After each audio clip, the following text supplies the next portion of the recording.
Think about it for a second. The containers in your fridge, the clothes you're wearing, plastics are, well, they're everywhere. And they seem pretty simple, right? But what if I told you that behind every single plastic object, there's a hidden world of science, a secret architectural blueprint that defines everything about it? So let's dive in and uncover that blueprint together. All right, so to get us started, let's just think about a really simple question.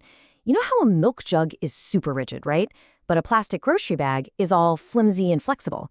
Here's the crazy part. They're both made of the same stuff, polyethylene. So what gives? How is that even possible? Well, that's the exact mystery we're going to solve today. So why do all plastics differ? Well, the answer isn't something you can see with your own eyes.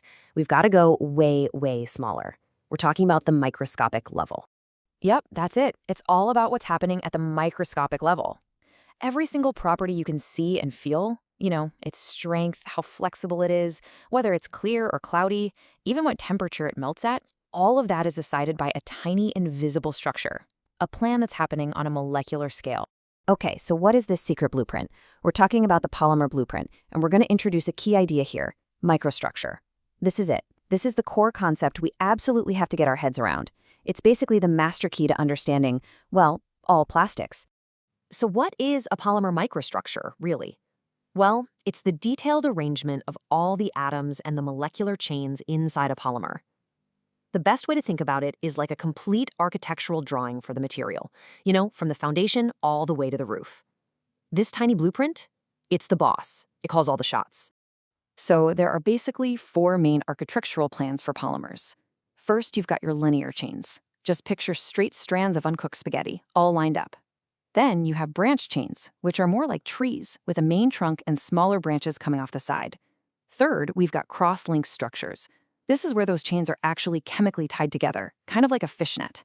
And finally, there are network structures, which take that cross-linking idea to the extreme. It's like a super intense, super rigid 3D grid. And this blueprint, this microstructure, it literally determines everything about a plastic's personality. We're talking about all its properties, things like its physical properties, how dense it is, its mechanical properties, how tough it is, its thermal properties, when it melts, and even its optical properties, whether it's see-through or cloudy. It all comes back to the blueprint. Okay, so let's go back and solve our milk jug mystery. Remember that? The milk jug is made of something called high-density polyethylene, or HDPE. It has those long, linear, spaghetti-like chains. Because they're so straight, they can pack together really, really tightly. And that tight packing is what makes it dense, strong, and rigid. Now, the plastic bag, that's low-density polyethylene, or LDPE. It's got that branched, tree-like structure. All those branches get in the way, so the chains just can't pack together closely. It's like a jumbled mess of tree branches full of empty space. And that makes it low density and flexible. See? The architecture explains everything. Let's look at another awesome example. Rubber. Think about natural rubber. The polymer chains are just kind of hanging out. They can slide past each other pretty easily. But then you do something called vulcanizing it. This is the process they use for car tires. What you're doing is adding cross-links that literally bolt those chains together. Now, instead of loose chains, you have this powerful connected network. So when you stretch it, the chains pull against those chemical bolts and then snap. They spring right back into place. That's how cross-linking gives us that incredible toughness and bounce. All right, so we've seen that the overall shape of the chains is a huge deal. But the blueprint goes even deeper. Now we're going to talk about order versus chaos and the role of something called tacticity. We're zooming in even closer now. We're looking at the specific arrangement of atoms along an individual chain. Okay, so this concept is called tacticity. Now, I know it's a fancy-sounding word, but the idea is actually pretty simple.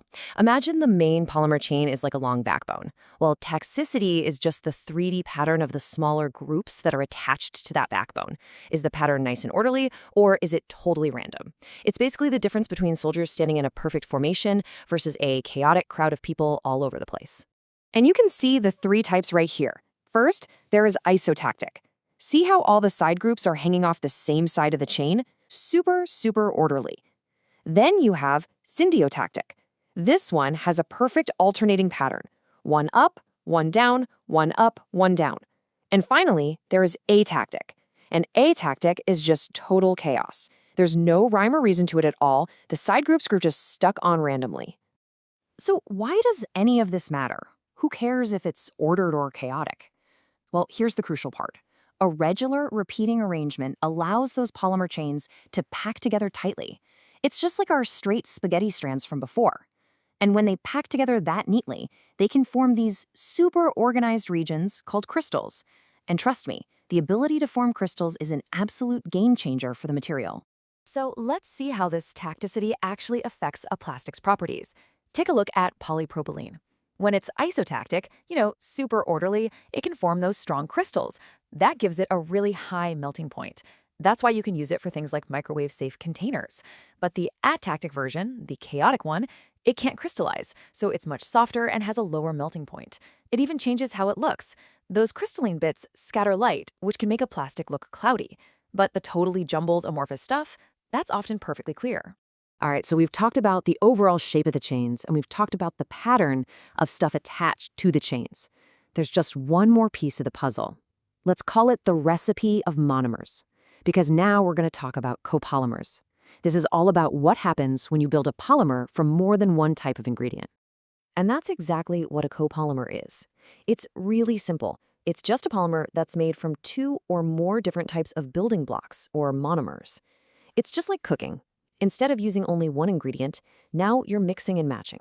And by doing that, you can create a material that combines properties from both, or even make something totally new. So the first type you can make is a random copolymer. And it's exactly what it sounds like. You take your two monomers, let's call them A and B, and you just mix them into the chain with no pattern at all. It's literally like stringing red and blue beads together completely at random. Then you've got the total opposite, the alternating copolymer. Now, instead of being random, the monomers follow a perfect repeating sequence. A, then B, then A, then B. Red bead, blue bead, red bead, blue bead. Super precise, super orderly. Next up are block copolymers. In this recipe, you take a long section or a block of just one monomer and you connect it to a long block of the other monomer. So imagine a long string of all red beads stuck to a long string of all blue beads. That's a block copolymer. And last but not least, we have graft copolymers. For this one, picture a main chain, like a tree trunk that's made of monomer A. And then you have these entire side chains, like branches, made of monomer B. And they're grafted right onto that main trunk. It's pretty cool. And each of these different recipes gives you a material with a totally unique personality. Okay, we have covered a lot of ground here, from the big architectural shapes down to atomic level patterns and even the ingredient list.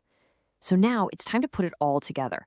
Let's connect these tiny micro details back to the macro world, the stuff we can actually see and touch. So here it is, the secret blueprint.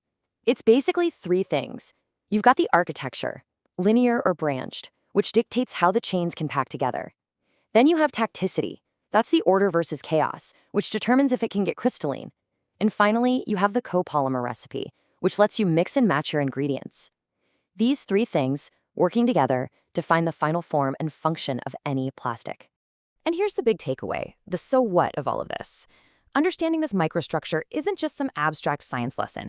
It's how scientists and engineers actually predict and design materials for specific jobs.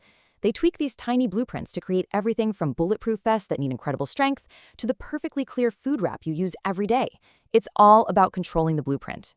So the next time you see a piece of plastic, doesn't matter what it is, a water bottle, your phone case, anything, I want you to ask yourself a question. What's its secret blueprint?